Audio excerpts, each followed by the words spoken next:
Hey, it's me, God's coming, and it's my show. Brad Stine Has Issues where comedy, conservatism, and Christianity collide in a cacophony of clarity. This is God's coming, Brad Stine. My sidekick, Wyatt Leroy Stein, where are you? I'm right here. He would go nowhere else. And this week's special guest, this is a special one, Wyatt. So that's an old friend, Wendy Griffith, who you might be familiar with if you've ever watched 700 Club, because she was only the co-host for many years with Pat Robertson, the famous Pat Robertson, and CBN News. She's been around forever, and she's got a brand new book out. This woman was, very pretty, very successful, but single for years and years and years, and couldn't get a man. It doesn't make sense, because you'd think, well, somebody would be interested in her.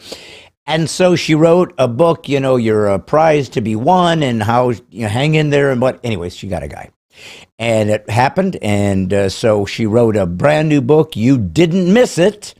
And so this is a unique, I got to be honest with you guys. This is a unique guest this week, because not just because it's a woman, we've had many women, but this is, I'm going to just have to say it like this one. It's kind of our first girly podcast. Wait, are we finally breaking into that demographic? Well, no. Oh. Because you and I are still front and center on this podcast, so I don't think women find that. This isn't going to become Wendy Griffith. Could you have picked a guest with an easier name for me to pronounce? Only the man that can't make an R sound has that problem. I had a whole bit going, and Wendy Griffith. Griffith. Holy crap. Okay, now it's the F to the T that gets me. It's okay, not the O, it's the Griffith. Well, anyways. It's such a tongue twister. It is. And she is here today, and it's a girly show. It's my first girly podcast. Now, again, I've had girls, but okay, so her book is about a woman waiting for the right man after all these years. So I thought to myself when we were going to do this interview, is this gonna be kind of like all the dudes going, what? Really? And but then I got my girl, female viewers who probably would say, thank you. We love that information. We love that tear-jerking kind of, oh, sweet, she did it. She found true love. But I decided as the host and as the interviewer, I had to find a way to bring the men in so they would find this interesting too. Because, for example, if she is focused on how a woman who maybe has gotten a little bit well on in her, beyond her youth, she's no longer in 20s or even 30s, she didn't get married till her 50s. So she's like, for some women maybe who don't get married and they want to be, it's challenging. It's like, my clock's ticking here. But men can be in the same boat. And so I just thought to myself, what if we were to prod into this book, not only what she learned about waiting for the right guy and putting it just in the right place, but also what men can do to help facilitate a scenario with a woman. Maybe they don't know too. Like for you, for example, you, Wyatt, do you consider yourself quite the ladies' man? Oh, wait, you serious? That's a good question. I'll have to get back to you on that. Which means you are not. So you're not a ladies' man. Now let's ask you this: why not? I mean, what makes you not a ladies' man? I honestly couldn't tell you. It's just, what is a ladies' man? Let's start there. Well, it's a lady. It's a man who has a lady. That's about as accurate as I can get. Really. No, isn't? No, that's a ladies' man. If we're using ladies, of course, as like a personal pronoun, like a ladies, like yeah. I own, A ladies' man kind of traditionally is just a guy that is good with the ladies. Like, they like him. They find him attractive. They find him appealing. They find him humorous. They're attracted to him. They want to, so he can get a date. Didn't you ever have friends or know anybody that could get every girl he wanted? Like, he could just, anybody he was interested in, he could date. Not your friends. Okay, yeah, you've met my friends. Lord you know the God. answer to that question. I mean, come on. Could you have phrased that any worse for this? Did I pick the wrong guy for this conversation? You picked, Honestly, that is impressive how badly you butchered that analogy. Did you know any guy when you were at band camp? Okay, anyone else you want to rope into this? How about my bowling team friends? Wyatt. Huh? What do you think they? You know what bowling in it? I needed from Lowe's is a brand new shovel to keep digging this hole because baby, we are going deep. All right, so when I say band camp, for all those who are watching for the first time, by the way, my name is Brad Stine, God's comic. Yes, it's comedy, but then we're gonna have serious parts and of course God stuff, which is the single most important thing that there is in the universe. But my son is cool. He's a drummer, a very, very good drummer. And he actually played halftime at Nashville Predators show. I remember once when he was in his that teens. was honestly fun. And yeah. they played Rush, Spirit of Radio, which is a very challenging drum part. And that's what he played. And we got video of that. We should show that sometime. Honestly, we should. If we could find that clip, I would love to show it. We've got it. You got it? Oh, we got it. And you're just now telling me in the audience this? Yeah. Not with us today. What are you saving it for? A rainy day? Come on, man. We got to pump the podcast numbers up, man. What are you saying? We don't have big numbers? Yeah, we've got big numbers. If you count double digits big. Well, here's the deal. Yeah. I got to tell you something. So, I drink coffee in the morning, and I like it, but I will get tired in the afternoon, and I always have to take a little, what I like to call a reboot. It's a nap, but it's not. It's like 10 minutes, 15 minutes. I'll just kind of lay and just kind of relax, and maybe kind of fall asleep for a second, but kind of not. But then I wake up, and I'm good. Okay, I'm back. But so I thought, well, maybe the caffeine crashes you. So I saw this advertisement for this tea that's like, hang on, let me finish, mushroom. It's powdered mushroom, but not like hallucinogenic mushrooms or anything like that. It's some kind of herbal mushroomy thing that's supposed to give you some vitality. Some I don't think it's caffeine. It must be something else. But no, what do you call it? No, what they call it at the end when you crash. No crash. So, anyways, it's not the best. It doesn't taste so good. What? Yeah, I know it doesn't taste good, and I'm guessing that tea isn't any better. You don't like even mushrooms, right? I don't like mushrooms. I don't like coffee. I don't like mushroom flavored tea. I like tea, but you like tea flavored mushrooms? I've never tried one, but I might. I don't know. I think it's more of a texture thing for me with mushrooms.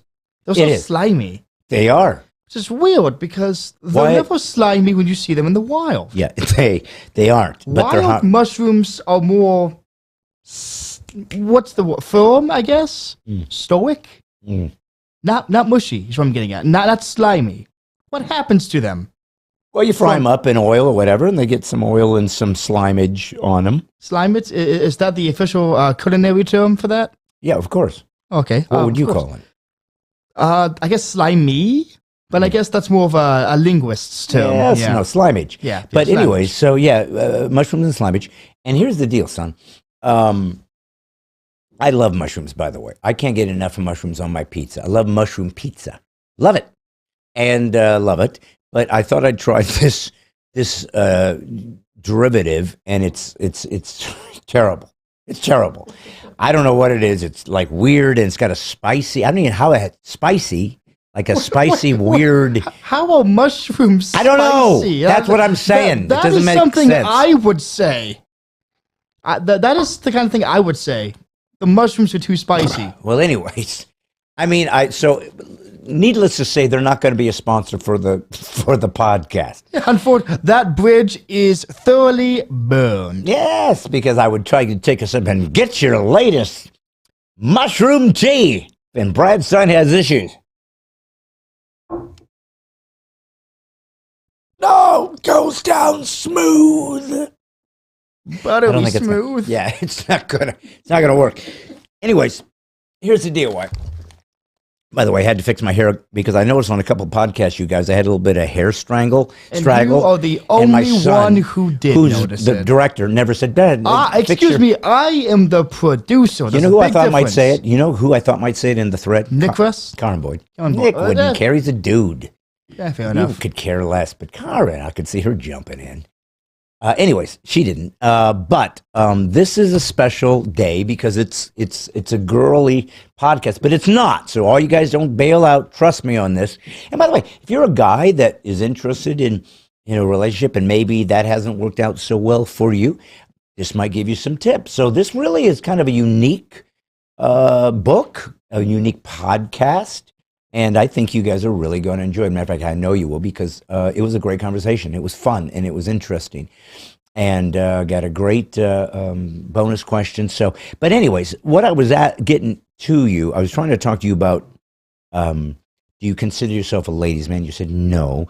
Then you didn't know what a ladies' man was. And then I had to explain to you, it's somebody that's just, gregarious and charismatic, and the women are attracted to you. Just like yeah. You should have led with that. That would have made it so much easier for me to answer. Yes, and plus you wouldn't have had to try to pronounce a word that's out of your range. To be fair, Griffith was not a part of that conversation.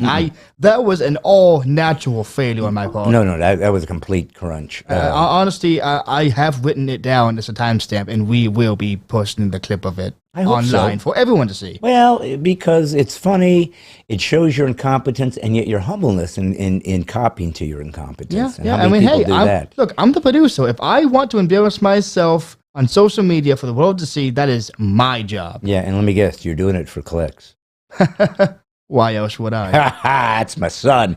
He's a capitalist. Listen, did I mention to you I was just at a show over the weekend, and I was in Cottonwood Creek Church in Allen, Texas, big giant church. It was a men's event. We had a great time, great guys, great people, great church. And then the next day I was at the heart of the city in Lewisville, Texas. Guess who showed up? And I guess Nick Russ? No, Nick Crest didn't show up, and he didn't show up. He's in Minneapolis. What is wrong with you? Now he feels like he failed. Right now, Nick is weeping somewhere in the corner. Thank God he's got air conditioning system to keep him cool, because that's what he does for a living. But Wyatt, I'm talking about Benjamin Gregory. That was my second guess. Yes. Well, guess what? He came by. Matter of fact, I can't promise, might have a little photo of old Benji who showed up. Benjamin? What do you think, Wyatt? Any idea if we have one of them? Benjamin on the screen for all to see. So he showed up. He wanted to make up for Karen Boyd's 3 sessions, as well as there's Benji and Bradley. Bench. He's there. He is cool. He is happening. That's Benjamin Gregory. He was the first guy to apply links to my stuff, and then Karen so graciously took it over after that. Well done. Thanks. Good. It was great seeing you, Benjamin. Benjamin's going into the Air Force. Did I mention that? Uriah. Excuse. Okay. I just named my son after my grandson. It has. So, audience, for those who don't know, ever since my nephew was born, every single member of my family, without fail, has forgotten my name. Yeah, we haven't forgotten it. We've just replaced it with a name we find more appealing. Okay, fair enough, I suppose. Mm-hmm. But here's the thing. With every subsequent nephew, you would think the problem would go away. No. It has increased exponentially. Yes. To the point where now it is bleeding in to the podcast. The real world, people. It's the first time, though. That's so funny. And not the last. No, it won't be. But it's just funny that it showed up here just now in the second. So I have my first grandson was named Uriah. And somehow we would mix up Uriah and Wyatt. How? They don't even remotely sound the same. Wyatt, you've done it. That doesn't.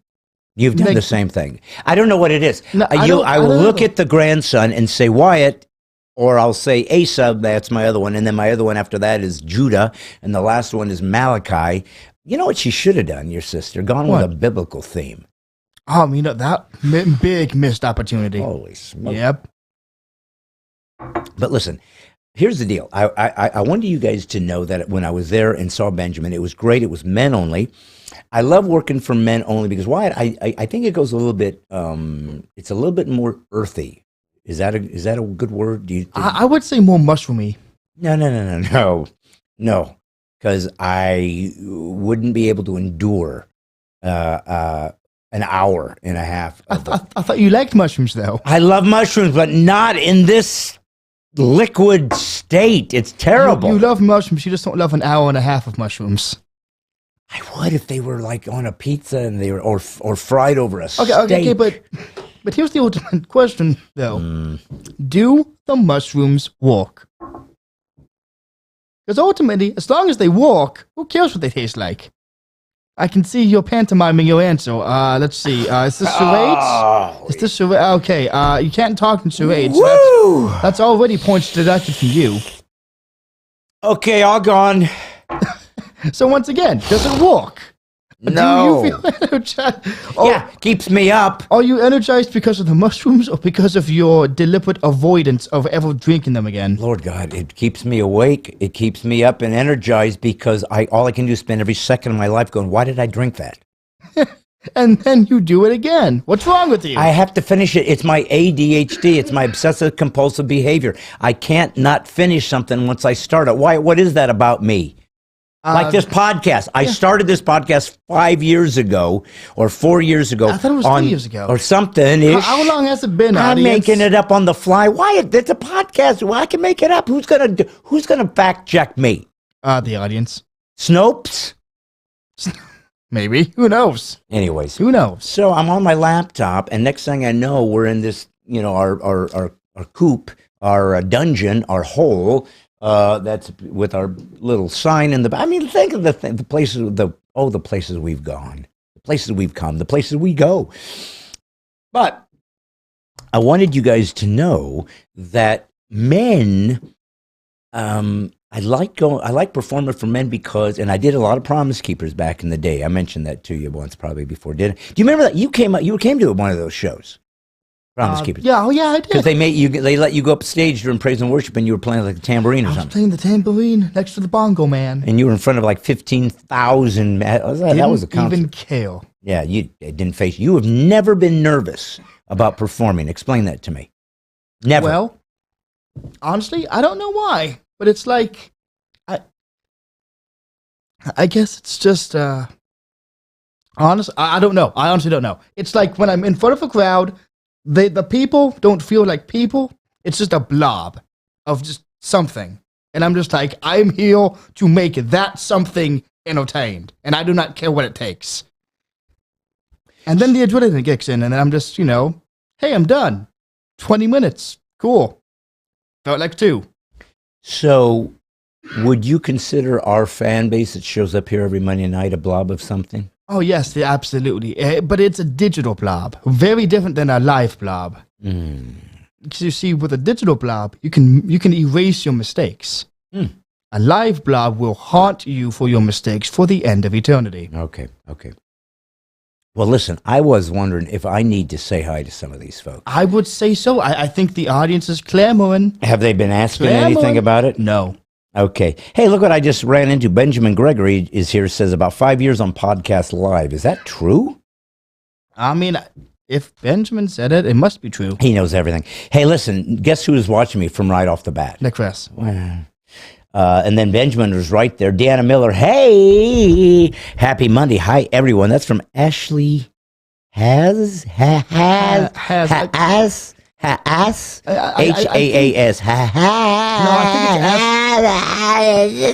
No, I think it's Ashley Haas, which I believe is I think it's the past tense version of some other Ashley. Oh. Like Ashley is. Oh, Ashley is, Ashley has. And then in the future... Ashley was. Yeah, and then 10 seconds in the future will be Ashley will be. Well, yes, or Ashley. Which, ironically, Ashley will Ashley be on her does way. Sound like a name, yeah. Okay. Is this her first time? Well, I mean, since he exists apparently in the past, present, and future, it both is and isn't. Well, you know what Aaron Oaks says about this podcast. Highlight of his week? Yeah. Forrest Bainey's here. Hello, Brad and White. May the 4th be with you this month. Why? I know a guy named Forrest Bainey. He shows up every Monday. What's the thing about him that's unique? Best name. Of all time. Best Karen name. Boyd, hey, all my friends with lots of severed hands. I've never understood that part of Karen. I love her to death. I really do. She's been one of the most loyal fans and helpers to us. But her her obsession with cannibalism and showing severed hands of maybe missionaries, probably missionaries. Honestly, I'm just kind of concerned why applause and clapping became synonymous with "you did a good job" because you're just slapping yourself. You know what it is, though? She only uses the one hand, so that's a cone. Oh, it's a sound okay. of one hand clapping. Okay, yep. And then she has a head next to it. So apparently That makes it's sense like then. no sound, no sound, no sound, no sound, severed head. So That's- Karen has yep. some issues, if you ask me, Wyatt. Honestly, this show should be Karen Has Issues. Karen Boyd has issues. Yep. So let's call I it tried to make that joke with Wendy Griffith. Don't try to say it. You're going to give yourself an aneurysm. Rebecca Daly Dwyer, good evening from Bellefonte, Pennsylvania. Hello to Wyatt. Also, she always gives you that extra special unicorn hello. Praying for you. Thank you. Michael Quackenbush, the Bushquackers here. Hello, my friends. Hope you all had a great week. Of course we did. We wouldn't come on here if we didn't have a great week. Right, Wyatt? Yeah, apparently this is just the week of us not. It's being a able to- virus. Why? A vocal virus, Wyatt. Louis Leone. Hey, Brad and Wyatt and friends. Marcia Pointer Reed. Hi, Brad and Wyatt. Let's see. Hey, look what Aaron said. Was so happy to see my M10K hat and sticker. You got it. Jim Brona. Hello, Brad and Wyatt. Blessings to you and everyone. Yes, sir. Nancy J. Price. Good evening, son. Who's she referencing? Couldn't tell you. Nancy J. Price. Nancy Breach. Do you know her? Nancy. Oh my goodness. Who is she? I want to make sure that I get it. Just try. She's my grandma, but I She don't is. know what the relationship is To me? to you. Yeah. I forget if that's you or mom's. yeah. I think it's you, right? It's you. Yeah. Yeah. Okay. Cool. I got it right. Okay. I got it right. In case you all didn't know, Nancy J. Price is actually my mother. And my son didn't know that. He's 27. Sean Diana Peterson, good evening, Brad. Greg Smith is there. Hey there, Brad White and everyone here. Marcia Pointer Reed, hey, all my fellow Christ followers, you got it. Cindy Jakovich Haas, good evening. She came to mop up for Ashley Haas, apparently went to find her and bring her home safely because she was weeping in the woods. Paula Faye Marie Rauchi, she is my favorite four-named lady.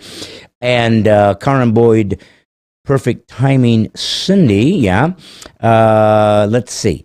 Benjamin Gregory said it's because he can't find the wrenches. He loves to mock you and your wrench issues. Wrenches was the original Lowe's joke. It And was. It's nice to see that it's still going strong. Yeah. Hey, look what the Bushquacker said. Is Wyatt a ladies' man? Ashley Haas. What does that mean? I couldn't tell you. Wait a minute. Why is he referencing Ashley? He did watch the first 4 minutes of this podcast. No. Clearly, the answer to that question is already known. But what is it? Why? What do you have to do with Ashley Haas in a ladies' man scenario? Again, watch the first beginning of the stream. Oh, Those okay. two concepts have no correlation. Okay. I am the last person who would be considered a ladies' man. Okay. Let's see. Hey, Benjamin Gregory said he was one time at band camp. Let's see. Dusty Wilhelm. Try video game club, Brad. Yes. Ashley Hodge says Legos. Wow, Brad and I were on that wavelength. I don't know. I'm losing everything. Shroomy. It's a little shroomy that was in like here. 20 minutes ago. Well, I just caught up, son. I know I'm you did. sitting here trying to be the host of this dang show. I can't read it like you can, just cleverly in your little hammock. And yes, we set up a hammock for him. How about this? At least you're better at reading than you are at pronouncing things. Yeah. Listen, Murph Appling said, thank God finally got back when you're live. Let's see. Karen Boyd said, I'm with you, White. No mushrooms for me. Yep. Let's see. Desi Wilhelm, he loves pepperoni and mushroom pizza. Remember the mushroom jokes? Yes. Yep, So I am that catching up. Let's see. Murph Appling says, tried going to see Greg Locke up near Nashville, but you were in Dallas and he was in Florida. Still got to hear Pastor Jesse, and it was awesome. Still, though, I would have been legend to meet the Brad Stine. Yeah, that's hard to do. Why is it hard to meet me? Yeah, I mean, And you're only available once a week, every Monday at 7 Central. And when you meet me, is it an interesting experience or is it? I don't know. I Yeah. mean, I'm interested in what's going on here. But Okay, then again, you okay. pay the bills, so Yes. that's the choice. Let's see. Oh, they say Woohoo Benjamin. I didn't understand why he was getting accolades. Well, but it's because we showed his picture 15 minutes ago. Honestly, yeah. I love going through the chat like this, Yeah. like afterwards. Yeah. Because it's like a time capsule of every major event that happened thus far. Hey, Louis Leone said, I'm glad you're still alive after all those tornadoes I heard that was on your area. Why? Did you know anything about the tornadoes? Should we be hitting the deck? Why didn't you tell us earlier? Honestly, I just thought it'd be a fun surprise. I mean, think about it. What would be a better gimmick than Brad Stine Has Issues at 10,000 feet in the air after we've been swept away? Yes, just like in Wizard of Oz when a cow would go shooting past. Exactly. It would be a unique experience. And a guy in a canoe. Once in a lifetime, in fact. Okay. For us, at least. You have it too? No wonder we get along. Explains many things, Brad. That's from Karen. I have no reference point. I would think ADHD and all that. Oh, that would be my thank you, guess. That would son. be my guess, yeah. Okay, let's see. I'm looking for somebody I haven't said hi to because I don't want to leave anybody hanging, son. We're at the end, at least in my area, of Pat Nelson. Good evening, and Plenty Flowers busy making Mother's Day cards for church. Isn't Plenty usually tell us what they've been eating? Please tell me they're not eating the cards. Yeah. Be blessed, America. Pierre-Andre Chatron. Welcome, Pierre-Andre Chatron. All right, so yeah, Karen just acknowledged that the ADHD was the reference point. Well, listen. So for those of you who are new to Brad Stine Has Issues, and if you are, we've been waiting for you. We've been had a seat laid out for you. Would love you to show up and have a little interview with you. But you know what? The Mighty 10,000 White is something that has really been taken off. And you know what has really been giving it some momentum? I know. I don't really know. What is it? Well, it's called Your Daily Brad. And it's something that I started in March, where I go for my walk. Because remember how I was like days away from my heart exploding? Oh, yeah. We had like a countdown clock and everything. Yes. Well, anyways, come to find out, I prayed that God would melt away all of the plaque on my heart. I did, of course, change my entire diet. I started walking 2 miles every day. And last time I did my check, the upper ventricle that had a percentage of plaque was completely clear.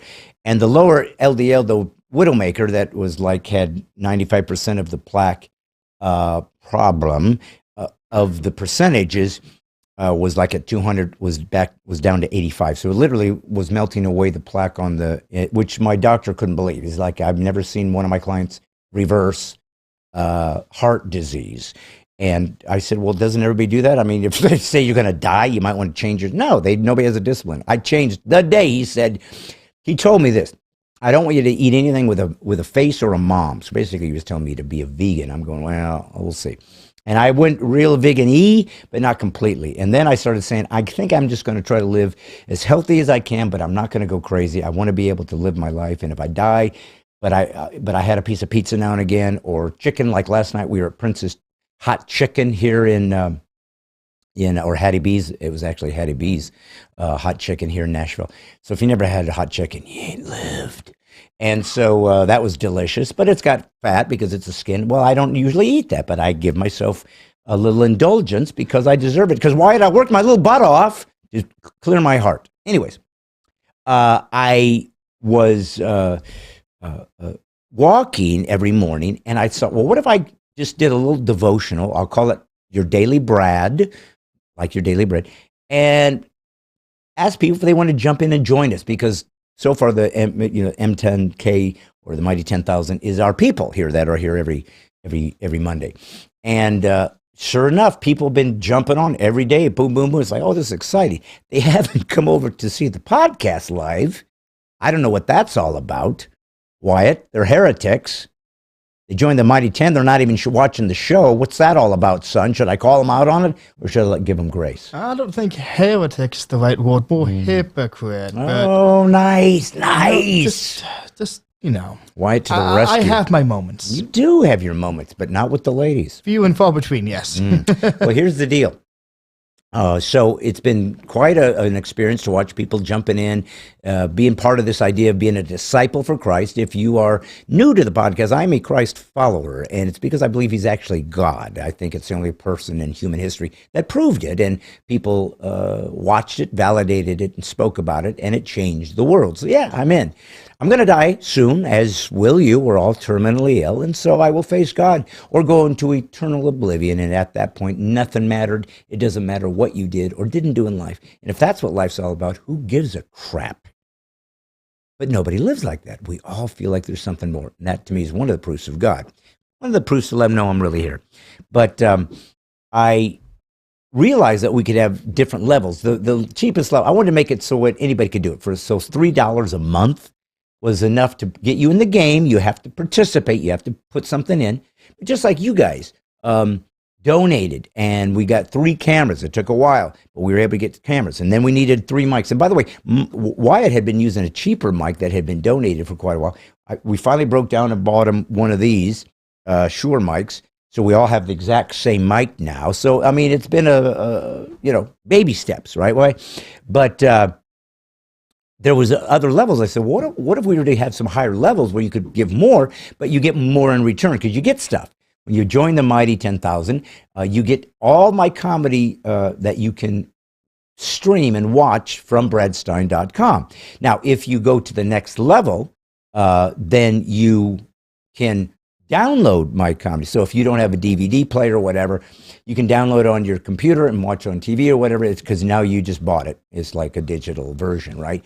And then if you go to the Special Forces, it's the highest rated one. You also get, along with everything else, and the special backside guest special question that nobody else got. And there'll be a lot more stuff I'm going to stick on there little by little, especially with some certain interviews and things I want to do that are only exclusively there. You'll never even get a piece of it here. So you guys get value for donating and helping this thing grow. But the one thing you get with the Special Forces is you get a shirt that you don't have to pay for. You can go buy a Militia of the Mind t-shirt, and it's special kind. It breathes well. It doesn't sweat so much. But you got to pay for it because they're expensive.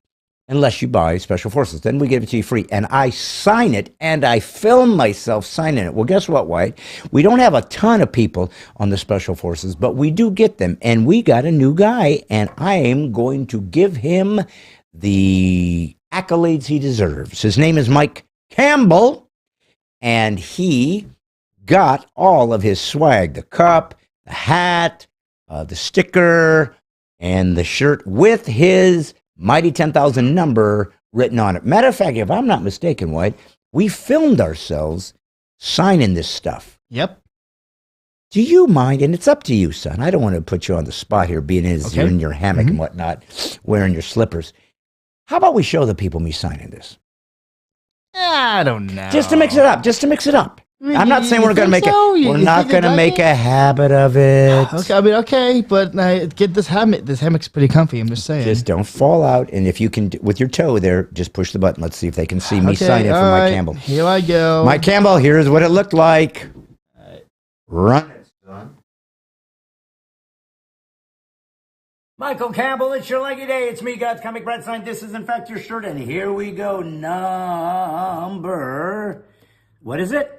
76, number 76, and as you can see, I'm signing my name, which will make this worth even less. There's your number. You are 76. We're going to now sign your hat.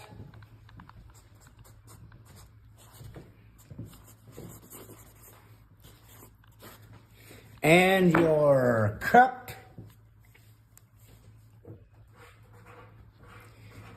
You are part of the Mighty 10, buddy.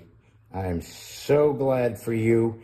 I'd love to do this, but I'm already in. And here's your final sticker to put on wherever you choose, number 76. Now, part of the Mighty 10, my friend. Thanks for joining. Thanks for being part of the Special Forces. Not everybody does that.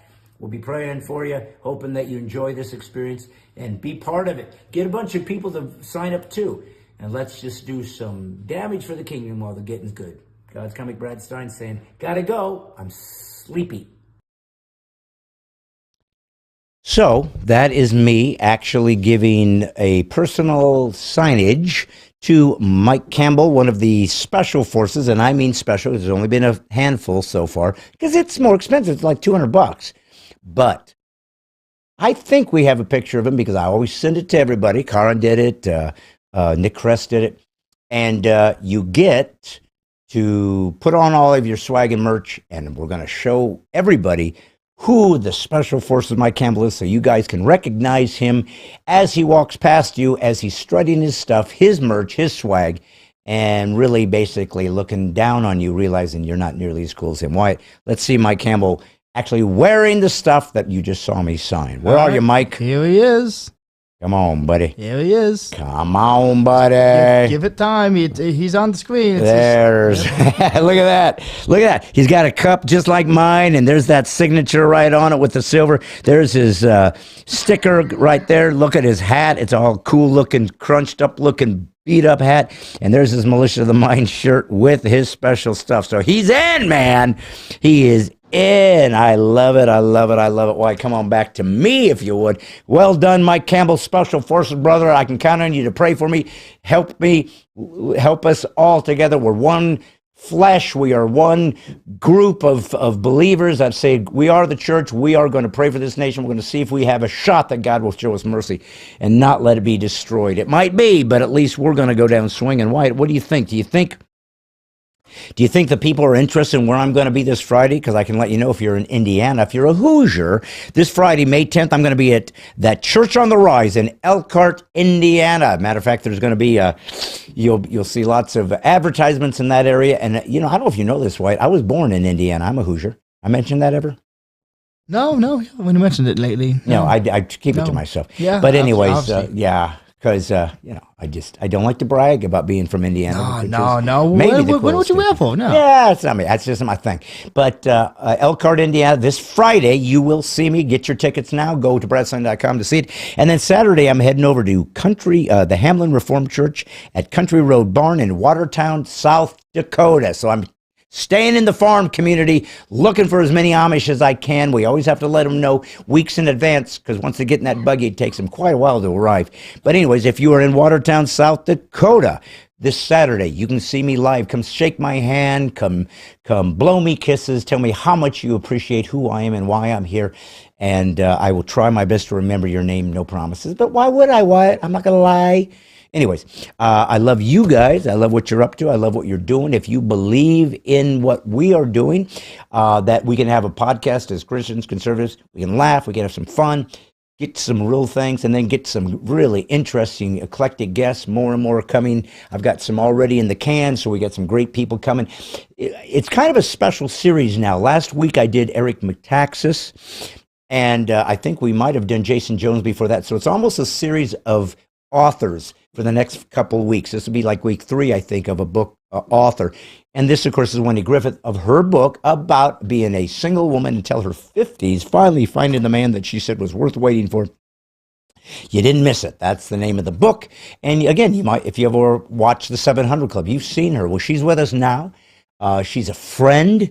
I just got to see her. She came out and saw a taping in Virginia Beach when I was taping Laugh While It's Legal. So it was great to see her again. Ran into her at the airport, believe it or not. She was off to do a book signing in Florida, and we ran into each other and talked. And I let her know, we're going to get you up there. I want to, and she has been sharing this link today from her websites and from her people. So hopefully this will get out all over the whole wide world and get to not only help buy her book, but just to support a fellow believer who committed her life to God's will for her, not jumping in, being woman of virtue, waiting for a man that she believed would be who she was looking for. And at 52, he showed up. And that seems like a long wait, Wyatt. How long are you going to wait till you get married? I don't want to talk about it. Yeah.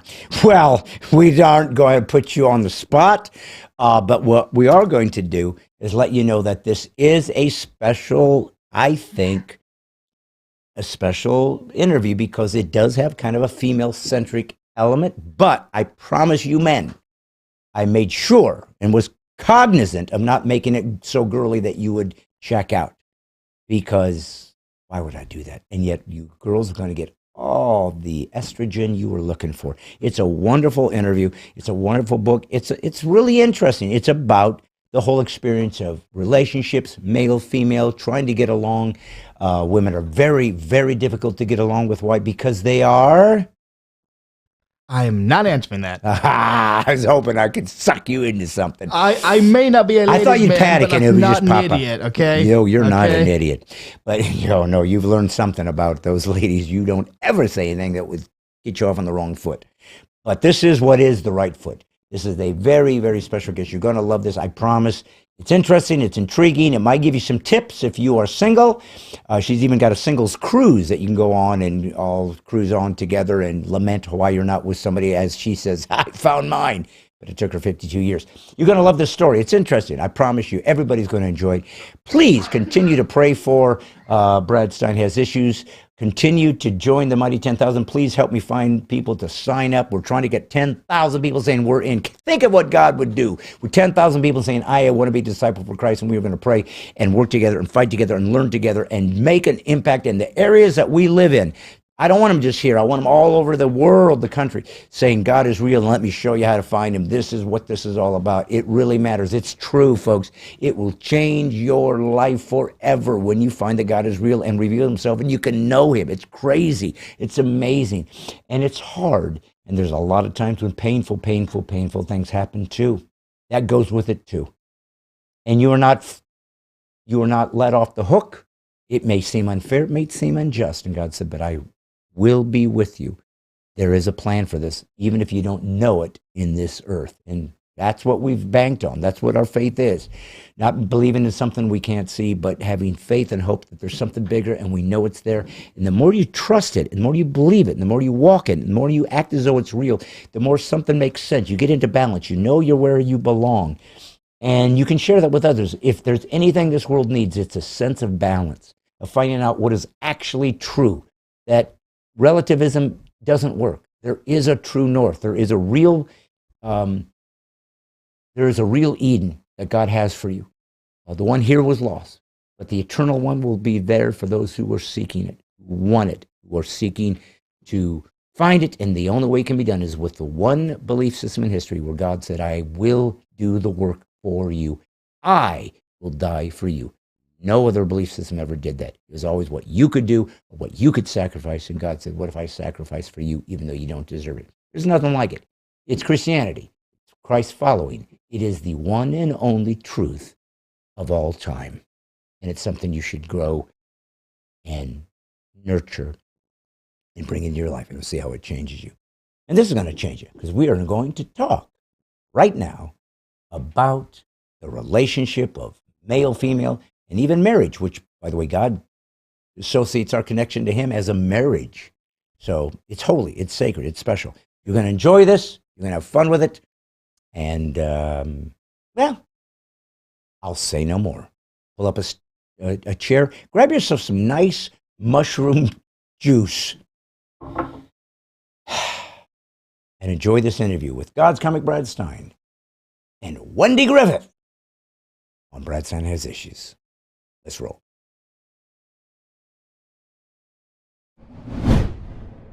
Hello, Wendy. Hey, Brad, hugs. How? Yes, nice. That felt so sweet.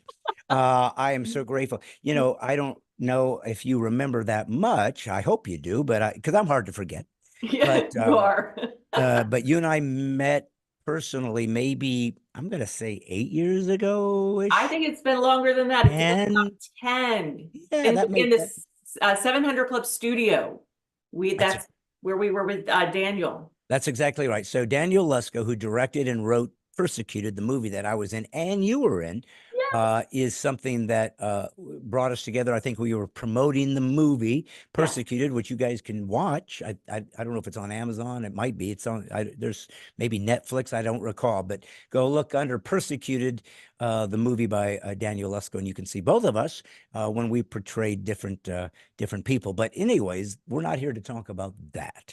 We're here to talk about your book, which is going to sound to all of my male listeners a little girly. It's going to sound a little femme-centric.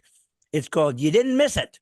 God's Best is Worth the Wait. So what we're talking about is a book that deals with, well, male-female relationships, but I think specifically marriage. And that is this situation that those who have been married for many, many years and those who really never had any problem dating, or there's people that's never even been an issue to them. They just would date whenever they felt like, and they eventually they found the one they wanted, and hopefully it was godly, and they got married, and that was that. But the truth is, there's this sort of subculture of humans that kind of go under the radar, that seem to be doing great, seem to be living their life. Maybe they're very successful. Oftentimes they're very well in their business and make some money and seem to have everything. They go on vacations whenever they feel like it because they don't have any kids that they have to pay for. And they can decide to go eat out whenever they choose because they don't have anybody to answer to. You're making me miss my single life now. That's right, exactly. Because they're single. And so but here's what's an interesting thing. There's been a phenomenon I've seen of some single women, mainly, of a handful of them, who have made this big issue about, hey, I'm single and I'm older and I'm happy, and boy, did I make the right decision, almost to dissuade people from marriage. But you know what, Wendy? It almost feels to me like it's a little contrived, that they're kind of getting to a place in their life where they realize, uh-oh, maybe I missed something after all. And now I'm just sort of trying to overcompensate and acting like, boy, Yeah. I'm all good. So you wrote a book, God's Best is Worth the Wait. Before I ask you your first question, why don't I do you the privilege of describing why you wrote the book and what it kind of summarizes it, so that once we start moving into it deeper, we'll know what you wanted to do when you wrote this book and where it came from inside your spirit. Well, I have to start with the first book that I wrote 10 years ago, You Are a Price to Be Won, Brad, because I wrote this when I was single in my late 40s, heartbroken. This guy just broke up with me. God said, write about your test. He gave me the title because this was a rhema word. God spoke this to me. He said, Wendy, you are a prize to be won. So I felt like this was a word for other ladies. And I dedicated this book to my future husband. And I said, I know that you will be worth the wait. Okay. So I was like, taking a step of faith, putting it in writing, God, he's going to be worth the wait. That was 2014. Then 2015 went by, 2016. Now we're into 2017. And I'm like, God, don't let me be put to shame. You promised that your children will not be put to shame. And I dedicated my first book to my future husband, and he's nowhere in sight. I mean, it was like crazy. It was like, well, it did take me a long time to get over that other relationship. Even though it was only a year, I had put my full heart in and I was invested and I wanted the fairy tale. And I was actually way more in love with the idea of marriage and the idea and the wanting the fairy tale than I was with the guy, which God showed me. But it still took a long time to get over that. But so finally, I met Bill in the summer of 2017, and we'll get into that. But, after we got married and people started finding women, especially the women who had read my first book, found out I got married. They were, well, you got to write, you got to tell us about how it ended. We need the happy ending, because the first book, was just half of the story. So this, You Didn't Miss It, is the sequel, and it's the happy ending. And it's a story. It's not just a love story. It's a story of God's faithfulness, no matter how long it takes, because I was 52 and a half when I met Bill, almost 53. And it matters. I mean, it's like half years matter when you're over 50 and you're a woman, and you're like, I told Bill right away when I thought he could be the one. I'm like, look, I'm not on the 5-year plan here. I don't have, when you're 25, when you're 20, 25, 30, you've got maybe, I'm like, I'm not on the 5-year plan. And I didn't say that like on the first date. I wasn't like weird like that. But no, it was the second date. I'm sure you waited for the second. It was like the second date, right? But yeah, so God told me, well, I don't know if God told me, but God definitely told me to write the first book. But it was the readers who, we want to know how you met your husband. We want the happy ending. So yeah, I took my time with this because I've been married 5 years now. And so I wasn't in a rush to write it. And I wanted to get a little married life under my belt, so I would have a little credibility. I mean, I'm not an expert in marriage, having only been married 5 years, but I am an expert, Brad, in waiting. And I can tell you all about waiting. There's chapters in here about waiting, how to wait well, what not to do, and why waiting is not punishment. And Yeah, and that's beautiful that you were able to write your story down, because obviously there's people who are still in that boat and are maybe in almost a sense of despair. Like I don't know if this is for, and the truth is, Wendy, some people never get married. It's not, I don't know that it's the norm, but even the Bible talks about there's people that were kind of called to celibacy and to live their life for God alone. It's usually not the people that choose that. These are if that's your call, oftentimes I think you feel comfortable in that space, that you're not necessarily feeling like something's missing. right. But I think most people, I think we're designed for community. We're certainly we were designed to the other gender to complete us, Hmm. to bring the pieces together so that we become one flesh, which means we were missing something prior to that. I'm flashing back to Jerry Maguire, where Yes. Tom Cruise says, "You complete me." Well, but that's what the Bible said. It's a great line. Yeah, and That's what the Bible said. The Bible said that there was no one for Adam. yeah. There was no one for him. And he took from his side a womb man from his womb and created the perfect complement. Now, we also know that God said that we as humans are made in his image, which means that God is male and female. Obviously, he split us up for some reason with the need to come together so we can learn from each other, because as you have now learned in 5 years of marriage, you have no idea how horrible and pathetic you are as a human being until you marry somebody and realize, oh, I have to make some adjustments. I have to make some changes. I have to censor myself and discipline myself. And some of these character traits, I thought you're just going to have to love me in spite of that. I actually have to change How long because have you been married, Brad? 32 years. Okay, so you are an expert in marriage. Yes. You can And teach me you know what it means to be an expert at marriage? I have no idea how to do this. This is horrible. It's an interesting thing, Wendy, because what we find out in our spiritual journey, I think in general as believers, and it's just the hard reality, you grow more from pain than pleasure. That the only true honing away of your disfigured character and your brokenness, the only way it ever gets fixed and honed and healed and challenged and energized isn't from the good stuff. It's always the stuff you would never choose as the means to get there.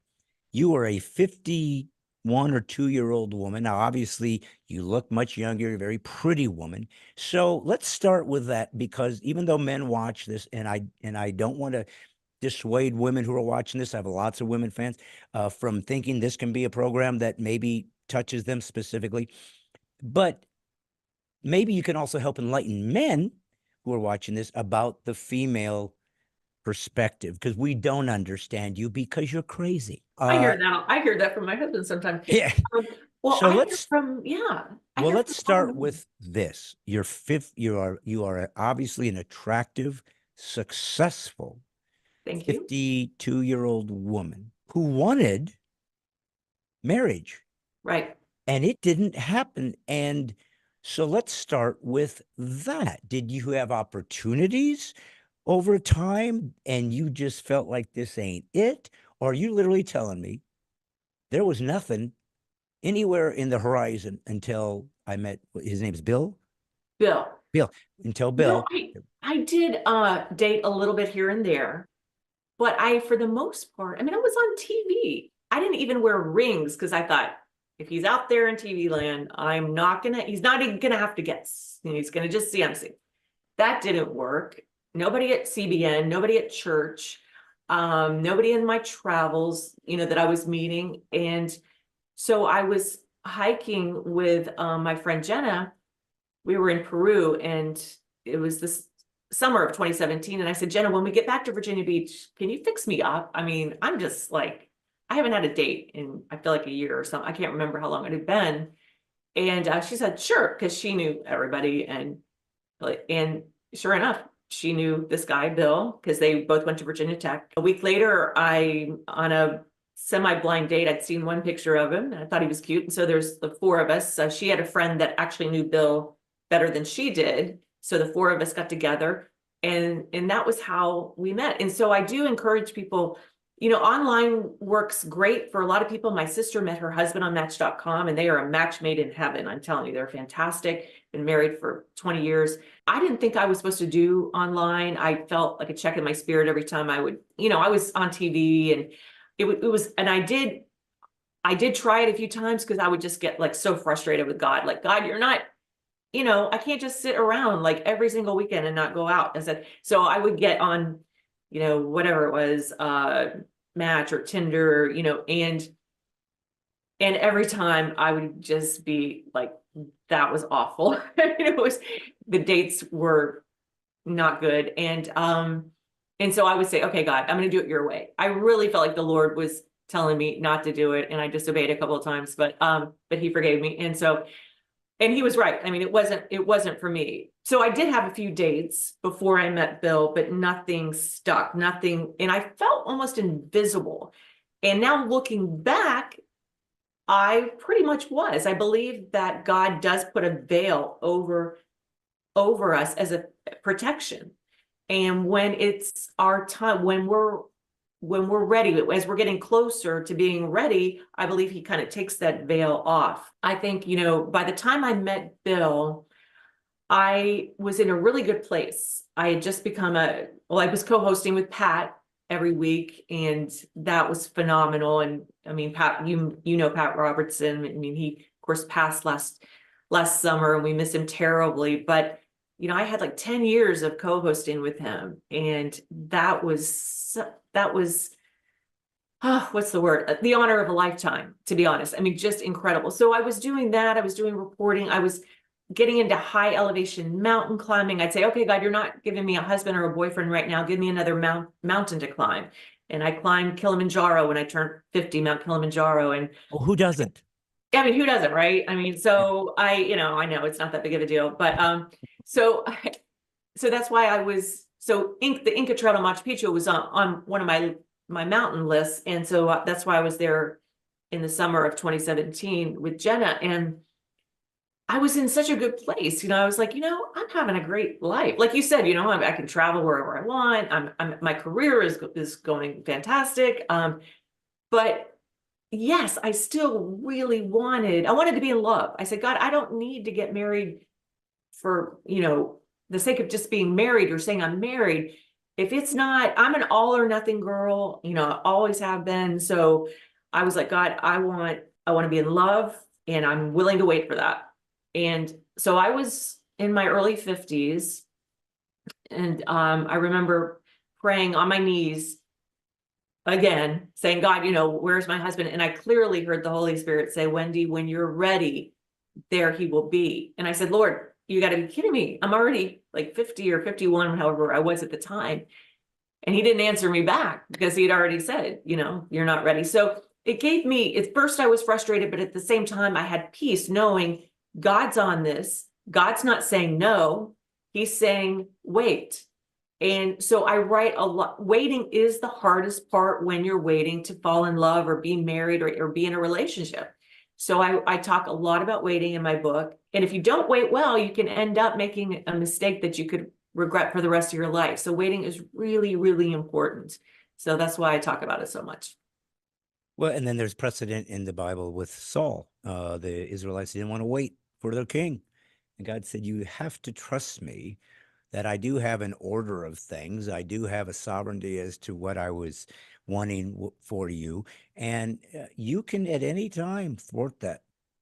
Like you said, you went on some dating apps or sites, kind of white saying, you know, God, I maybe Saul's out there for me, you know, and you don't think of it in that regard. But, you know, because you're lonely.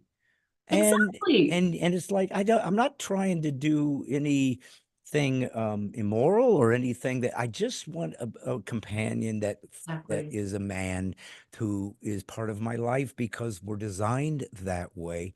From a woman's perspective, I mean, you know, maybe you're going to teach men who are watching this, who are single, who are also wondering where their person is, some things about the woman's personality, the woman's perspective that might help them understand how to navigate the one they're waiting for and to understand them. So talk to me about a woman's I'll tell you this, Brad. desire for a man that makes them feel more like a woman. I mean, did you ever look at yourself? Well, maybe I'm not attractive enough. Maybe I'm not appealing. Maybe I don't. I mean, do you start even? Absolutely. After that breakup, I thought there was something wrong with me. I had nightmares. I remember having a nightmare, like thinking there's something really in the dream, in this horrible dream, there was something like disfiguring about me, like I could never be worthy of love. You know, that's the enemy of our souls. And it doesn't matter what you look like, the enemy will come at you and tell you you are not worthy of love. And you just have to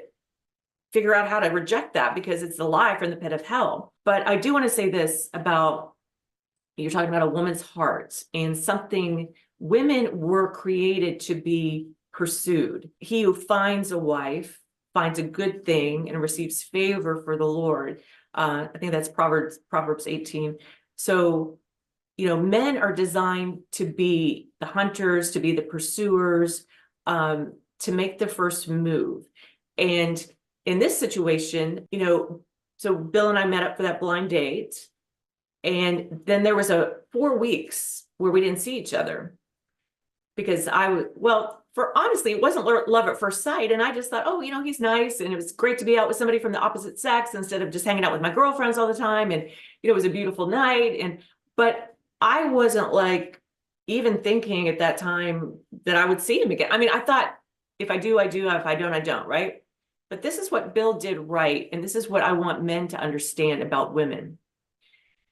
He pursued me, not in a creepy way. Like, he texted, and I didn't always text him back right away. But if I Did you do that on purpose to kind of play hard to get, or do you feel like I didn't feel like there was any urgency to return this? Not an urgency, or again, I wasn't like head over heels, or I mean, and I wasn't being rude. I mean, I was doing some traveling and stuff.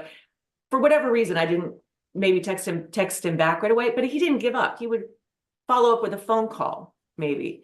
And this went on for about 4 weeks. And I remember thinking, wow, this guy, what happens is a woman's heart suddenly, when you're being pursued, it's like, oh, he's really putting in some effort, and your heart just slowly begins to open.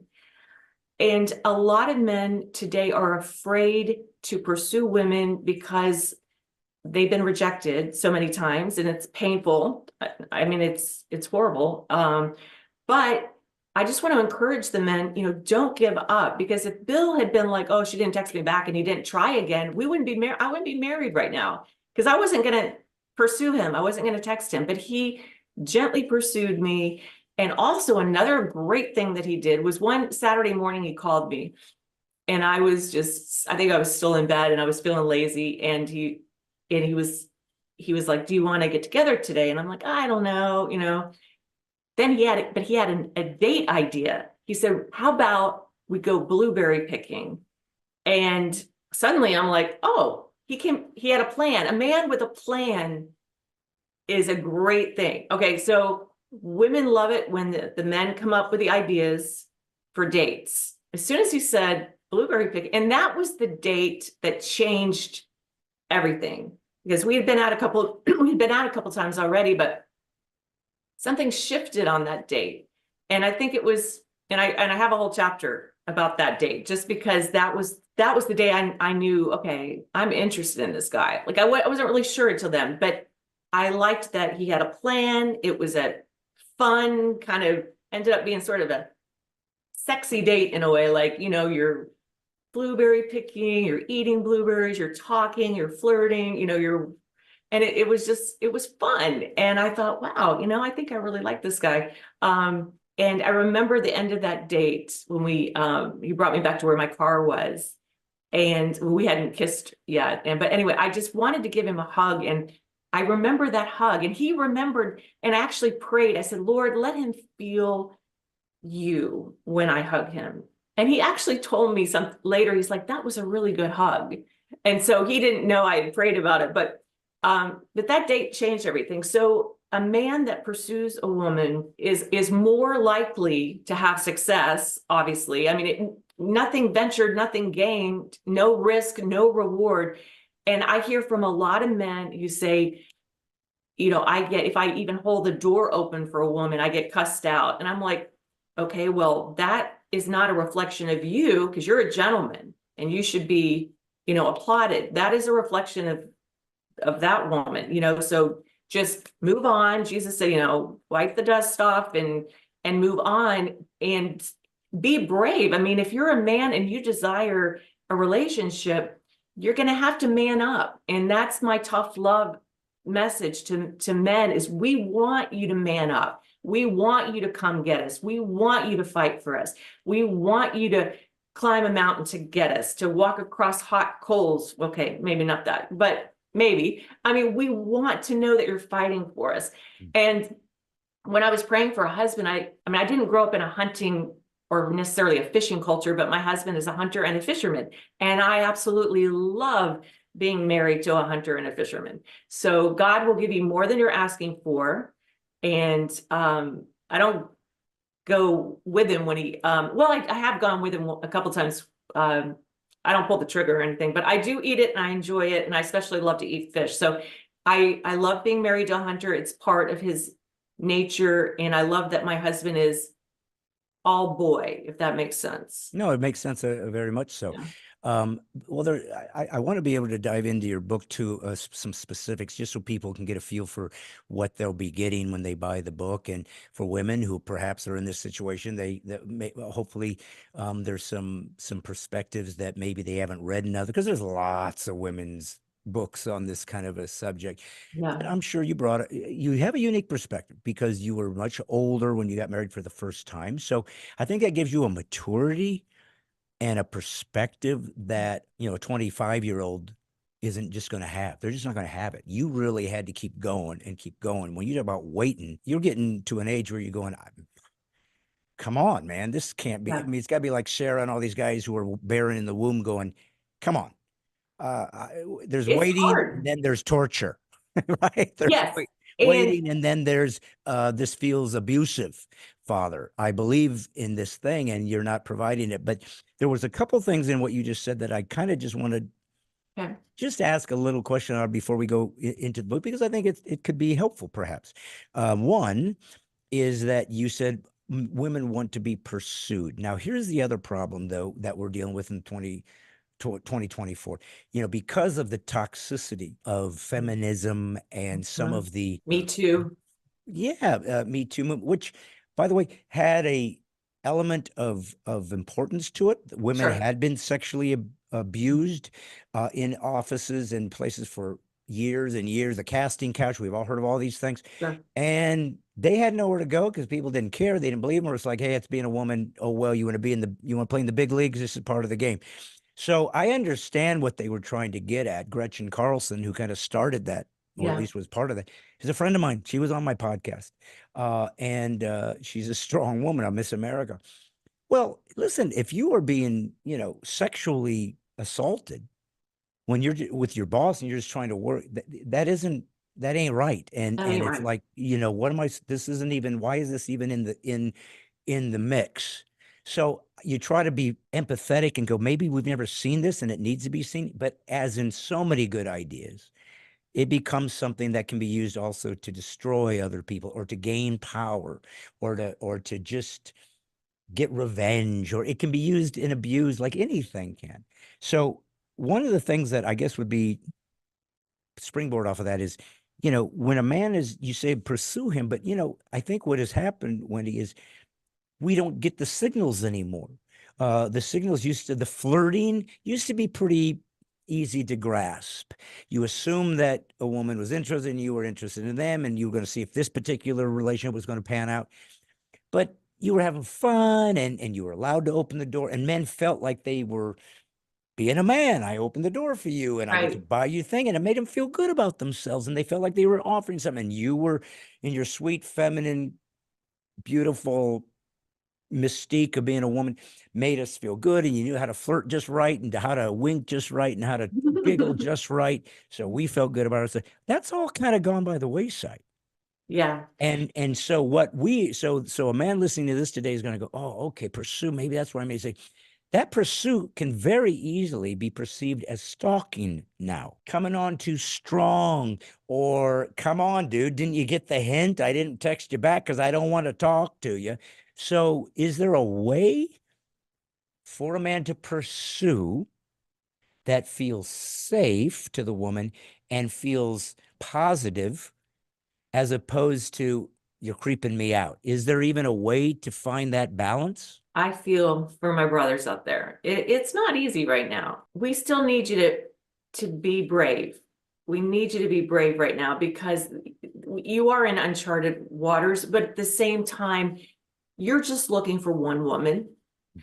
I was just looking for one man. And with Bill, like I remember the first text or two, I didn't, like I said, I didn't respond right away, but it didn't put him off. A couple days later, I think he called or he texted again. And that one I responded to.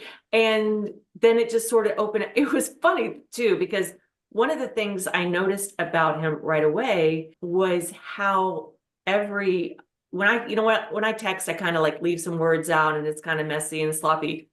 His writing was perfect. And I thought, wow, and it turns out, I didn't know this till after we got married, that he's a really good writer. And that's why he's got a chapter in the book. Don't go to their house. Don't, follow them and run into them at the grocery store, like text, call. I think, conversations on the phone are not overrated. I mean, we still want to hear your voice. We just don't want just texting. I think that especially the older generation.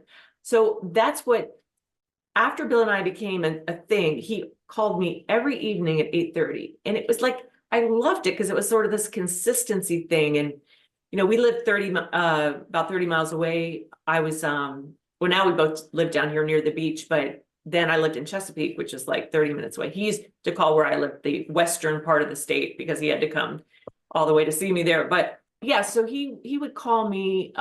He was an early to bed kind of guy, and so he would call me before he went to bed. And I was usually like on my way to the gym at 8:30, but we would talk, and it was just nice having hearing his voice and getting to talk to him before he went to bed, and we did that all the way up until we got married, and even today, even 5 years into marriage, we still talk at least.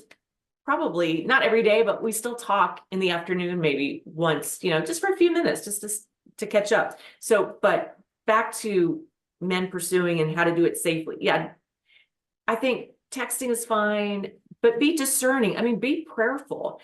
And it's going to take the Holy Spirit. I mean, it's going to take the Holy Spirit, but whatever you do, don't let a couple of bad experiences keep you from trying again. I mean, the Bible talks about perseverance. Perseverance is so important in anything. But if it's the desire of your heart to be married, I don't care how old you are. I believe that God's promise is still for you. You can still take Psalm 37:4 to the bank. If you believe it and you say, yes, Lord, I believe you're going to give me the desire of my heart. And I mean, I was praying, journaling and praying, but God was in. Here's the other thing, Brad. I think it's not enough just to have the word. I mean, it is enough. Okay, let me take that back. God's word is everything. But for me, what really helped me hold on when the waiting was torture, as you explained, was the Rhema words that I got. Like, I was out walking one day after the breakup, and I don't even think I was praying about it, but I heard the Holy Spirit say, you didn't miss it, and it's not too late.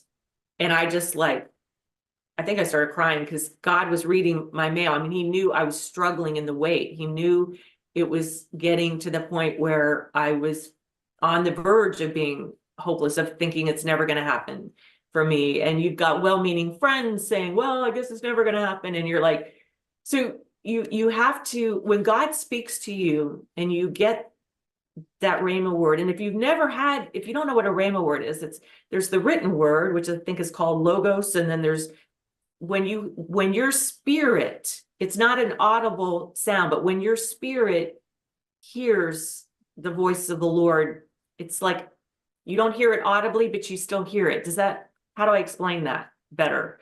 Yeah, I think it's just resonating with your countenance, that there's something about, It's a thought that comes into yeah, your mind it was not your own thought, and and after a while you recognize the voice of God because it's a still small voice, and you have to be kind of in a peaceful place to even hear it.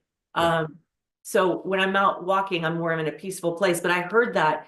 And so that's why the book is called You Didn't Miss It, because it's a Rhema word. Just like You Are a Prize to Be Won was a Rhema word. And I feel like even if somebody just sees the cover, it's going to minister to them. Yeah. And also I've heard people tell me that this book feels prophetic to them, which I love, because I love, when I was writing it, I had this sense that I was handing the baton. I used to run track. So, in the relay, you hand up the baton to the person waiting. And I just had this sense, this is the baton, and the person that grabs this is going to run with it. And they're going to receive their promise as well, because God is no respecter of persons. What He did for me, He's going to do for many others. And I've heard from women that are 70 and older that read my book, contacted me on Facebook. They said, Wendy, I was just about to give up. I told God, I'm 70, and somehow I came across your book, and now I'm believing, because my heart's desire is to be married. And, maybe I'm going to live till be 90. I don't want to be alone for the next 20 years. And I love that this hope is everything. If you don't have hope, you can't have faith. Faith is the substance of things hoped for. So Yeah. hope is everything. This book is about hope. And on the back, it says, it's your turn. Don't get discouraged. Get ready. Because I think you have to live in expectancy. If you're not living in expectancy, well, it's more fun to live in expectancy, because then, it could happen any moment. Well, but the tricky thing too, though, is that when you are desiring that relationship, and when you feel it's a missing part of your life, and becomes time, in months and months and years go by, you can become desperate. Obviously, you can come to a place where it's like you'll start potentially lowering your standards, maybe, Yeah. or potentially letting your guard down, or potentially opening yourself up to behavior that would not be conducive to God's work, and certainly would cloud your ability to understand if this is the right one. We're talking about sexual behavior, obviously. That is a very difficult thing to overcome when you are single and you desire this intimacy that you're designed for. You don't get that. So there's a lot you're battling. I mean, it's real. And so, but what I found interesting, Wendy, was you were basically written 2 books about, where is he? I'm waiting. I'm trusting. I'm believing. I need this. This is absolutely essential to complete who I am, Lord. And here comes Bill. And you all do some time together. And yeah, he's nice. He's okay. And he's texting you, yeah, I'll get back to him or whatever. And I don't mean you were being flippant, but, like you said, you weren't all, oh my God, he's here. You didn't. So somehow, for somebody who is so committed to, I'm going to find that guy, you still didn't just suddenly just jump into the pool and go, I guess I found him. You somehow were able to discipline yourself to still kind of be careful. Okay. I wish I could take credit. I have to give credit to God, because Brad, if it had been fireworks, and he would have run for the hills, because I'm all or nothing. I would have been like, oh my God, well, I'd already committed not to say I love you first. Okay. I learned that very difficult lesson in the first relationship. So now, wait, well, what does that mean? Why is that a standard that is important? Or is that just something you felt was right for you? So or is that in a chapter in the book? Never say I love you first. So there should never be a but after I love you. So when I ended up saying I love you first to this other guy, because I felt I could feel him pulling away. And I told myself it was because I was not stepping up in the relationship. And so I told him that I loved him. Well, when he broke up with me and broke my heart, and yeah, broke my heart, he said, one of the reasons I'm breaking up with you is because you told me that you love me first. That was something I wanted to do. I know it's like, but he also told me I wasn't funny, Brad, and I am very funny. My husband says I am so funny. And you know, when I was writing this book, when I was going through heartbreak, Taylor Swift had a song on the radio called Begin Again. And there's a line in it that says, I think it's strange that you think I'm funny because he never did. I'm like, you're writing my story, Taylor Swift. But that song, every time I would hear that song on the radio on a Wednesday in a cafe, I watched it begin again. I would just projectile tears. There was something about that song. And I said, Lord, what is it about this song? And there, of course, there was the line about, you know, I think it's strange that you think I'm funny because he never did. And I was still so heartbroken. Okay, you got to remember, this is like over 10 years ago. I was still so heartbroken. But this song, I said, God, what is it about this song? And he said, hope. On a Wednesday in a cafe, I watched it begin again. It was hope. God was like using Taylor Swift to give me hope that it was going to happen again. Might happen at Starbucks, you know? So now I've got some hope. So God will use anything to get your hopes back. But yeah, so anyway, yeah, I wasn't funny. And I said, I love you first. And so you'll never be right for the wrong person, but you'll be perfect for the right person. So Bill thinks I'm funny and I think he's hilarious. And, you know, we laugh every single day. So that is, Well, I guess what I was getting at though was that, you know, as much as so much of your testimony over your life about this need and desire to be married, which did culminate in this joyous conclusion that you can say, look what God has done. So God bless you. I'm grateful for you. Oh, there you go. Look at her bragging. can you see? He does look funny. And so do you. You look hysterical there. But I guess what I was trying to get at, And I have a good answer for it. well, is this idea that, you know, as much as you were longing for this situation to happen for you, I wasn't desperate. yeah, that's all I'm getting at is when the guy was suddenly giving you what you were looking for, you were kind of like, we'll I just was wait. nonchalant, and thank goodness I was, but that's because God hid it from me. God hid it. Thank you, Lord. Thank you, God, because that gave Bill the pleasure of pursuing me and being the man and, you know, having the thrill of the chase, whatever. We weren't playing games, and we were both older, and he was in his 50s and I'm in my 50s. So, but he still had the thrill of the chase. He got to pursue me because God was not letting me know. God didn't let me know all summer long. I dated him all summer long and I still didn't know. I mean, I was having a good time. No, I was enjoying him and I was enjoying his company. I didn't know he was the one till the end of summer. And that's in the book. See, that's an interesting thing too. But see, here's the thing. Remember what God told me. He said, Wendy, when you're ready, there he'll be. So somehow between the time God had told me that and the time I met Bill, I had become ready. And you know, I am just, thank you for going deep because I'm just now getting a revelation on this.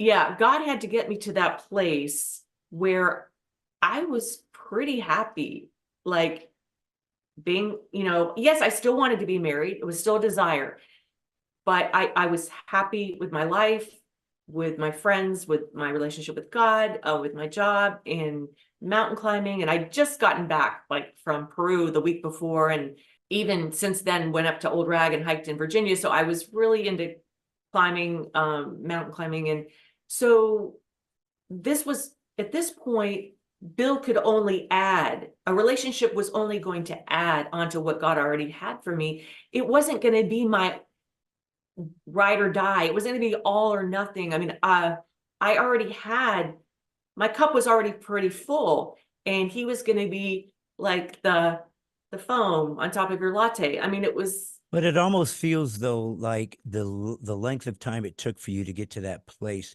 was a refining period so that when the right guy showed up, you would be able to objectively see it as this is right.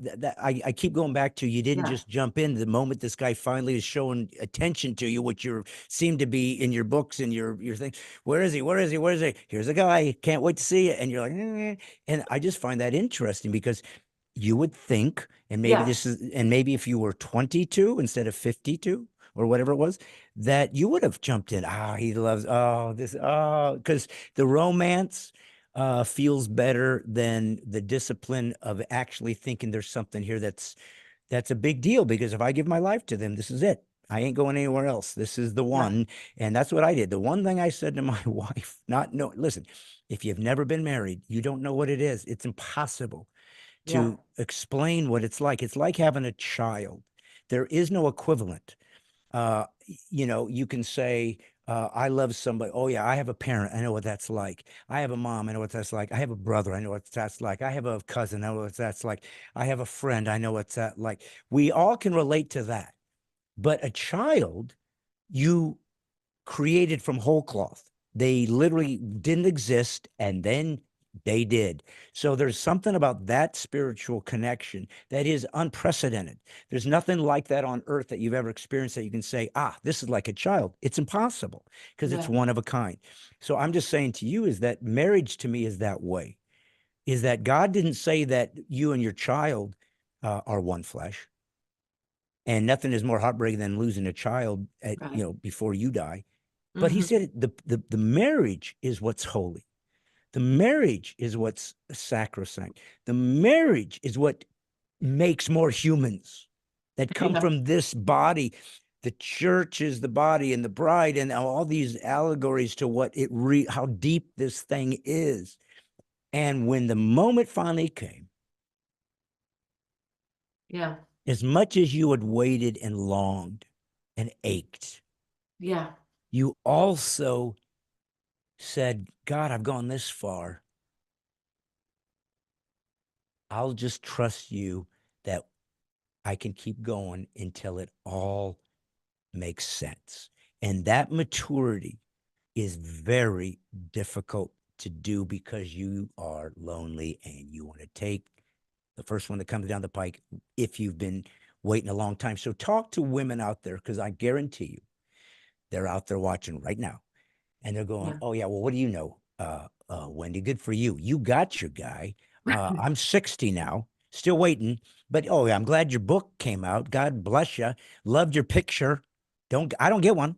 I mean, the truth is, it's hard. It can be difficult not to be Yeah. bitter or angry or resentful. And I know they don't mean it that way, Of but course. Lord have mercy. You feel less than Yeah.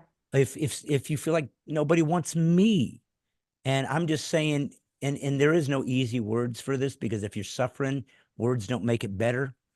But is there something perhaps that you could try to offer to perhaps a woman out there right now watching who has said, I get it in theory, Wendy, but this sucks. Well, I don't know. I want to say God has not forgotten you. God has not forgotten you. And But they feel forgotten. but your desires, you know, are legitimate. And it doesn't matter how old you are. I don't care if you're 56, 40, 50, 60, 70, 80. I mean, God can still do it.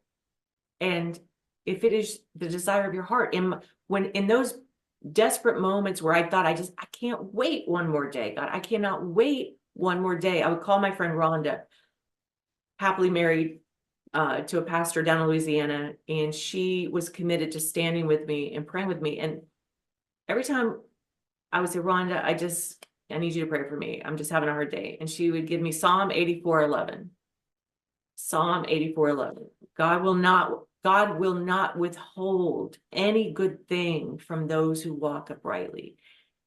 And it was like Psalm 84:11 was my faith pill, and I would take it and feel better. And every time I would pray with her, I would feel lighter. I feel like I would have the grace to wait one more day. And I really do believe if you're in the waiting season, there is grace. God will give you the grace. He doesn't want you, he wants you to be ready. And people say, well, how do you know when you're ready? Well, God knows when you're ready. And if the person has not shown up yet, then you're not ready. I mean, I know people say, well, you can't know the mind of God. Well, because there's been a lot of debate of this on my Instagram account. All I'm saying is what God told me. God told me, Wendy, you weren't ready, but when you're ready, there he's going to be. So apparently I was ready in the summer of 2017, the summer of 2017, the summer of love, I call it. So that's what had happened for Do me. you believe, I don't know how to frame it. Do you believe that the broken heart relationship was necessary to prepare you for Bill? In other words, it was almost part of the plan that somehow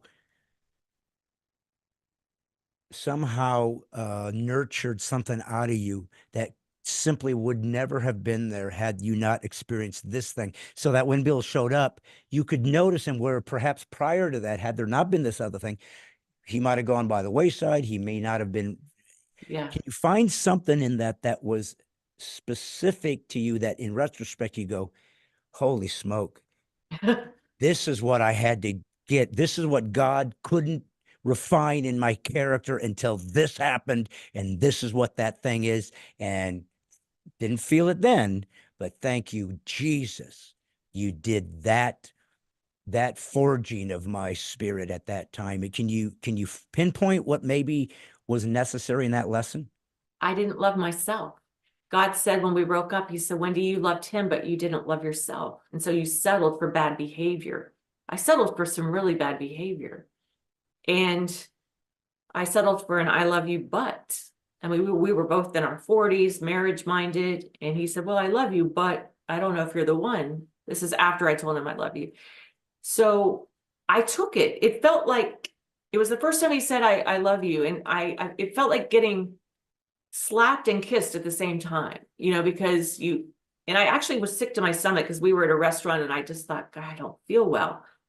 And I couldn't put my finger on it because I knew that I didn't know enough to say then, well, I deserve an I love you, period. So clearly you're keeping your options open, it's been fun and it's been real, but it hasn't been real fun. So bye, I should have done that, but I didn't know because now the rejection button was just pushed. And what God had to do was heal so much rejection that I had gone through in my life. Like you go through a lot of rejection by the time you're in your 40s. And so I had to go through some healing with that. But when God told me to write this book, You Are a Prize to Be Won, and he gave me the title, it just poured out. And it was there was so much I was learning about God's extravagant love for me, and that I was worth the price of dinner and dessert, that I was worth an I love you, period, that I was worth I used to say, Lord, I don't want just any kind of love. I want a great love. I want a great love. But he's like, well, Wendy, you got to learn to love yourself first. So it was painful. It was the most painful thing I've ever been through in my life. I went through a season of thinking that, there's something wrong with me. But slowly but surely, God taught me so many truths through his word. And this book, You Are a Prize to Be Won, I can't even count the number of women that told me this was their story. That said this, I feel like I'm reading about the relationship I just went through. And I told God I said, God, I don't care how successful this book is. I will never tell you it was worth it. It was that painful, right? About 3,000 emails, 3,000 emails. And 3 years later, I said, okay, God, it was worth it. And it was certainly worth it because the other big thing I learned, Brad, is I lost myself in that relationship. It was, there, you've heard like, oh, suddenly, oh, I'll have my eggs just the way he does, or I'll order what he does, or I kind of lost my drive, like what made me me. And, there's so much out there about narcissism, and I don't want to put labels on anybody, but maybe I should. But anyway, so all that to say is I lost myself. So I never wanted to do, and I missed myself.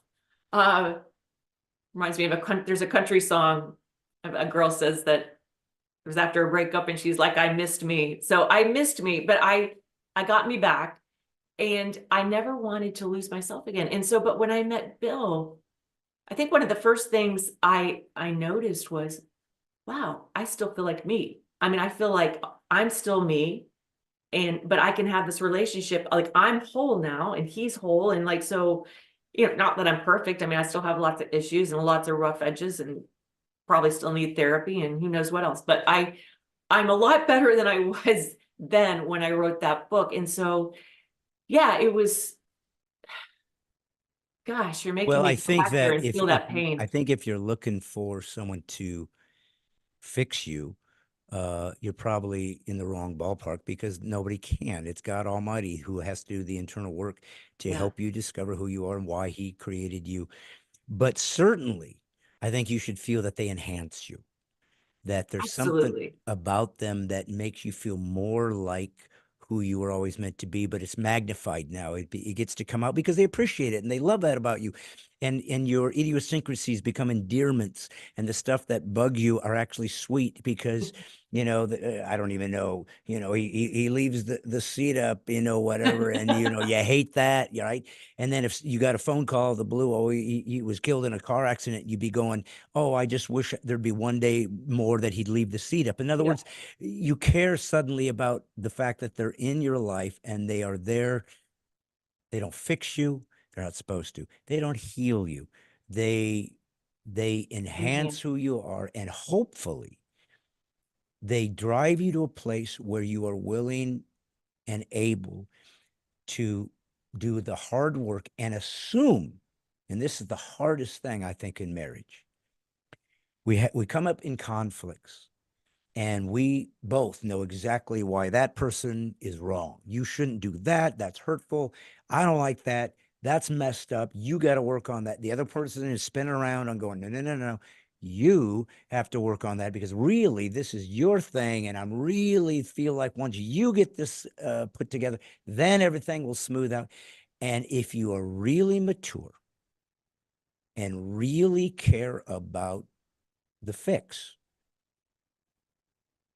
you have to say, Lord, I'm going to assume my part on this and Yeah, work on me, even though it goes against everything that feels right. This is their thing, not mine.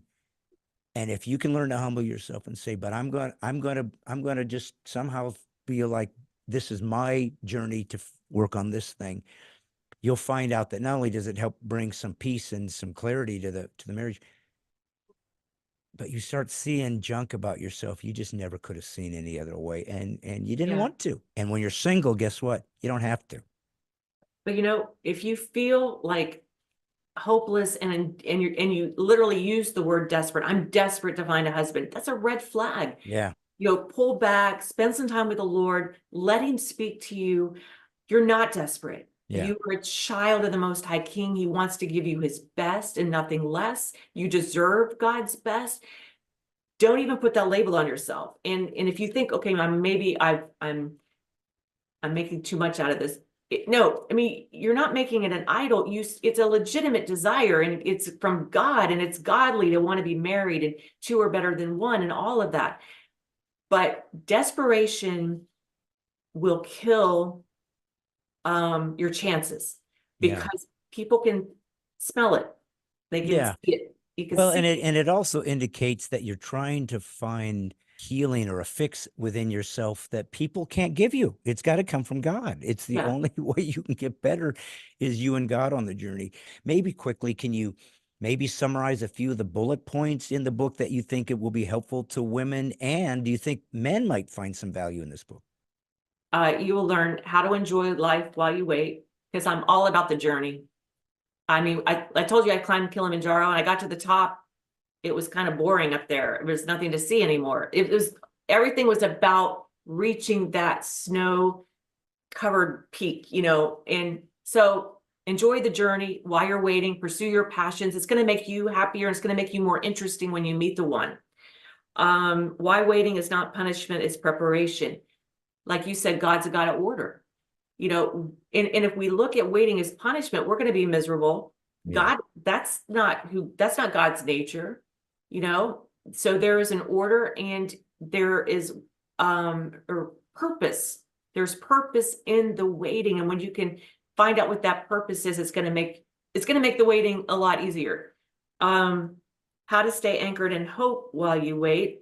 Well, like I said, hope is everything. If you don't have hope, that's your lifeline. You got to have hope. If you feel hopeless, do whatever you can. Read this book. You didn't miss it.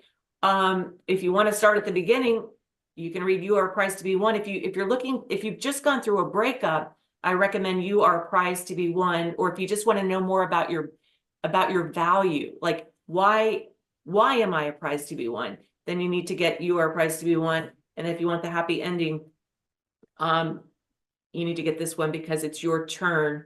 Don't get discouraged. Get ready. I like the propheticness of, like I said, of You Didn't Miss It. And I love when people tell me this book felt prophetic for them.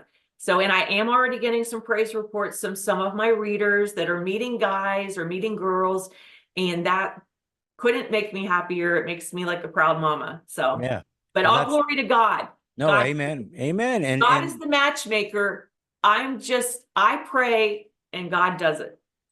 Well, and the hard thing for Christians to learn is that the suffering you experience, God trusts you with, so that when you get redeemed from it, you heal others. It's the Christ crucifixion experience that we are told we're supposed to do. You're crucified with Christ. So we think it's a metaphor. He's like, no, that's what the pain in your life is. It's your crucifixion, so that when you come off that cross, you Yeah. get to heal others with it. And who wants that? I don't want that. I want it easy and simple. I don't want to feel it. Just let it happen for me. Well, folks, this is an amazing book for women. And, for men, you might actually, it might be kind of a surreptitious thing. You buy it and read it, and you might actually get some insight into what women are looking for. And it might help you understand, because we don't understand. Bill writes a lot in this book, actually. And yeah, and does his chapter deal with his perspective of what was going on during the time that you guys were recording? Absolutely. And his divorce. Hmm. And yeah, he goes there. He went through his own dark night of the soul before he met me. God was preparing him, and he was crying out to God saying, Lord, is this it for me? Is there going to be anyone else for me? So I think, we're both really grateful to have found each other. Yeah. In our 50s, but God loves to do things late in the game. Loves it. For those of you who joined the Militia of the Mind, or the Mighty 10,000, which is my subscribers and donors to my ministry, God's Comic Ministries, Christians throughout the country, around the world, that are participating as a body, not part of the church, even though they're part of their own church, but this sort of peasants revolt of it's $3 a month to join. You go to bradstein.com, but it allows us to know each other, pray for each other, and see if we can fight for a third great awakening in this nation, because we're at an unprecedented time, folks. But I do always have one special bonus question that is only seen by those who subscribe. So we're going to do that right now. And if you want to jump into bradstein.com and join the Mighty 10,000, then you'll be able to listen to this. But the question for you, I guess, is we got to talk about how men can sometimes try to pursue, but how do we do it without messing it up or coming on too strong? So I think what I would just ask you is, what would you say maybe is the one most consistent, biggest mistake women make that will turn a man off that they want, and suddenly he's out the door? What is your perspective on maybe what they need to understand about the male character that they need to adjust? All right. Hey guys, I'm interrupting my own interview. If you want the answer that you haven't heard yet, go to bradstine.com and join one of the 3 tiers. It is the militia of the mind, it is the warrior level, or it is the special forces. And then you'll get all kinds of special content and bonus answers to make you smarter than you could ever imagine. Go there now, jump on and join the Mighty 10,000. Well, I've been married, 32, 33 years, and I do know how difficult it is, but also how beautiful and amazing it is. And you end up with this long relationship in history you can't share with anybody else. Yeah. And it's worth it. It's sacred. It's holy. And it's hard, and it's worth every bit of it. Folks, this has been Wendy Griffith. Remember, I am God's comic Brad Stine, and this is crucially important, as you know, when they ever say to you, or if they do, and I hope they do, say to you, hey, you're being politically incorrect. Always say thank you for the compliment. Remember, to be a Christ follower is to be a truth teller, and to be a truth teller means to never, ever embrace a lie or to even speak no truth over the lies that are destroying the West and this nation. This is really happening, but we are the last truth tellers on earth as Christ followers, and we need to do that. And part of the truth telling that we are to do is to say that marriage is sacred and holy, and it's worth the commitment because it's something that God has given to us, and we should never forget it. He gave it to us in the garden. It's the greatest thing he can offer because it even allows us to make fellow humans. I am God's comic. I didn't call myself that. The New Yorker did. But I do comedy in hopefully a way for you to see and hear things in a different, unique way because God has to use lots of flavors to get his word out. Remember, I'm here every Monday night, and I'm only doing what I'm called to do in my missionary work to America. I'm just putting the woke back to sleep. See you next Monday.